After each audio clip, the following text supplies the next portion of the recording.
আসসালামু আলাইকুম বন্ধুরা, ওয়েলকাম টু মাই চ্যানেল আফরোজার শখের রান্নাঘর। বন্ধুরা কেমন আছো সবাই? আশা করি সবাই সুস্থ আছো এবং ভালো আছো। বন্ধুরা আমি আজ কিছুদিন যাবৎ নিয়মিত কোনো ভিডিও আপলোড করতে পারছি না, এর জন্য দুঃখিত। আশা করি এখন থেকে নিয়মিত আবার আপলোড করতে পারবো। তো বন্ধুরা আজকে আমি করেছি চিচিঙ্গা, আচারি চিচিঙ্গা। এটা খেতে কিন্তু অসাধারণ লাগে ভাত কিংবা পোলার সঙ্গে, আর খিচুড়ির সঙ্গে তো অবশ্যই খেতে দুর্দান্ত। তো চলো ভিউয়ার্স দেখে নেওয়া যাক আমি আচারি চিচিঙ্গাটা কিভাবে করেছি। তোমরা সম্পূর্ণ ভিডিওটির সঙ্গে থাকো এবং ভালো লাগলে লাইক কমেন্ট এবং শেয়ার করে দেও। চলে যাব এখন আমি রান্নার মূল পর্বে। আমি এখানে চিচিঙ্গা নিয়েছি, দিয়ে দিলাম সামান্য তেল এবং তেলের মধ্যে দিয়ে দিয়েছি কিছুটা কালো জিরা। তোমরা দেখে নিশ্চয়ই বুঝতে পারছো। এখন আমি চিচিঙ্গাগুলো দিয়ে দিলাম।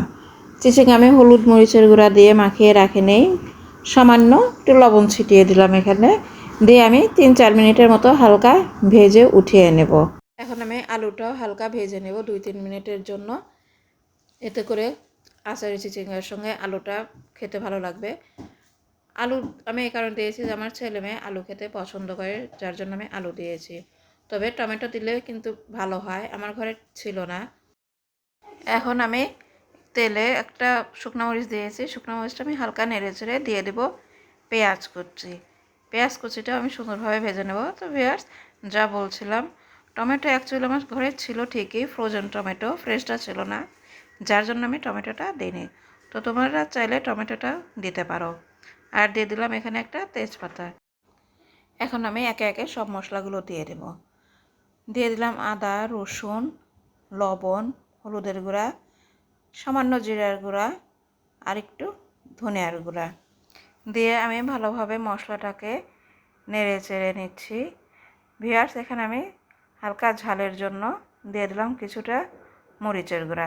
আমরা সাধারণত যেসব মশলা আর কি রান্নায় ব্যবহার করে থাকি, সবগুলো মশলা সুন্দরভাবে আমি কষিয়ে নিয়েছি।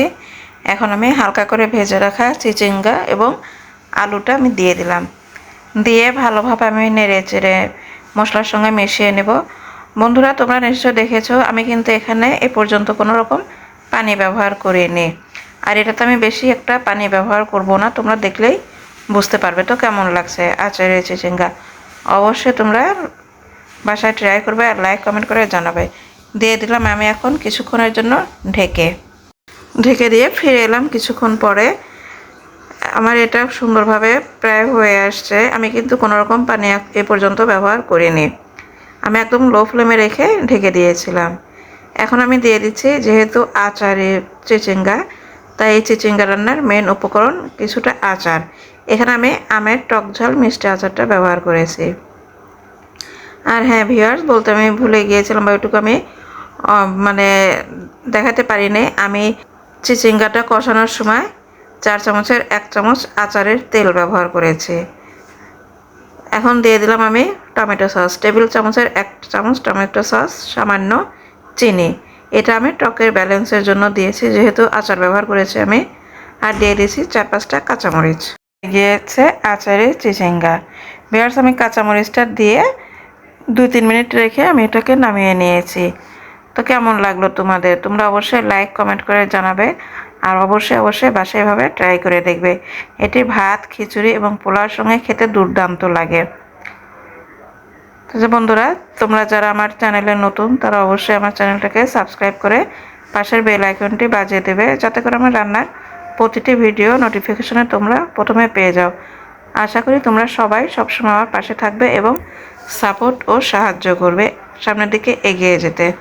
ধন্যবাদ।